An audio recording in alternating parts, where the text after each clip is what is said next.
Find the sum of first 51 terms. तो इसका मतलब हमें चाहिए sum of first 51 terms whose second and third terms are.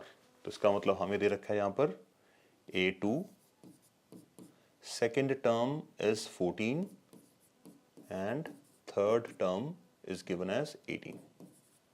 बस इतना ही काम है, हमें S51 निकालना है। S51 निकालने के लिए क्योंकि यहाँ पे nth टर्म हमारे पास 51st टर्म या nth टर्म नहीं है, इसलिए a प्लस an वाला फॉर्मूला यूज नहीं होगा। तो हमें यहाँ पे क्या करना है, a एंड d निकालना है। तो A2 का मतलब एक लीनियर इक्वेशन है और A3 का मतलब दूसरी लीनियर इक्वेशन है। तो इन दोनों लीनियर इक्वेशंस को सॉल्व करो, आपके पास a और d आ जाएंगे। a और d निकालने के बाद S51 में हम पुट कर देंगे। चलिए इसको सॉल्व करते हैं। तो सेकेंड टर्म है 14, इसको लिखा जा सकता है a plus d equals to 14 और थर्ड टर्म है 18, इसका मतलब a plus 2d equals to 18। तो ये इक्वेशन नंबर 1 है, इक्वेशन नंबर 2 है। दोनों इक्वेशंस को हम कर लेते हैं सिंप्लीफाई।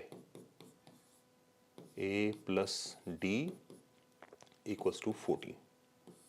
a हमेशा ही कट जाएगा क्योंकि AP का फॉर्मूला जब भी आप यूज करेंगे nth टर्म का तो हर बार a ही आएगा सिंगल वेरिएबल, तो वो ऑटोमेटिकली हर जगह पे a आना है, तो वो सिंपली कैंसिल आउट हो जाता है। तो ये कैंसिल आउट हो गया, यहाँ पे हम लेफ्ट विद d और यहाँ पे हम लेफ्ट विद 4। तो इसका मतलब यहाँ पे आ गया D4।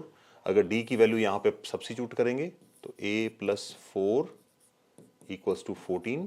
तो a कितना आएगा बच्चों, 10। बस A10 और D4 आ गया, दोनों टर्म्स आ गई हैं आपकी। अब आप क्या कर सकते हैं, बड़े आराम से कैलकुलेशन कर सकते हैं। हमें चाहिए S51। तो S51 will be given as 51/2 2a plus 51 minus 1 और d है 4।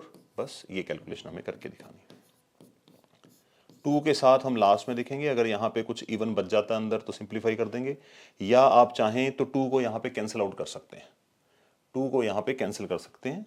2 1s are 2 2s are।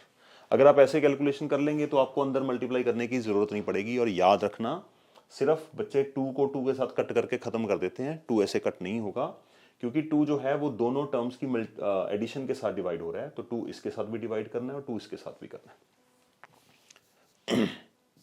तो 2 हमने यहाँ पे कैंसिल आउट कर दिया। सो देखें आगे क्या बचा है हमारे पास। We are left with 10 plus 51 minus 150, 50 into 2 100। तो 51 it comes out to be 110। तो 51 को हम 11 के साथ मल्टीप्लाई करते हैं, 1 6 और लास्ट में एक 0 आ जाएगी। तो हमारा आंसर बनेगा 5610 और यही हमारा सम ऑफ n टर्म्स या सम ऑफ 51 टर्म्स होगा। तो छोटी छोटी ट्रिक्स हैं, अगर आप इनको यूज़ करेंगे, जैसे यहाँ पे कैलकुलेशन की ट्रिक्स हैं, तो अगर अंदर इवन नंबर बचते हैं तो यहाँ पे 2 के साथ ज़्यादा खेलने की जरूरत नहीं है, वहीं पे कैंसिल करा दीजिए, इससे ही काम बनाएंगे। छोटी छोटी चीज़ें हैं, सीखते जाएंगे तो बात बनती जाएगी। नेक्स्ट क्वेश्चन देखते हैं क्या है। क्वेश्चन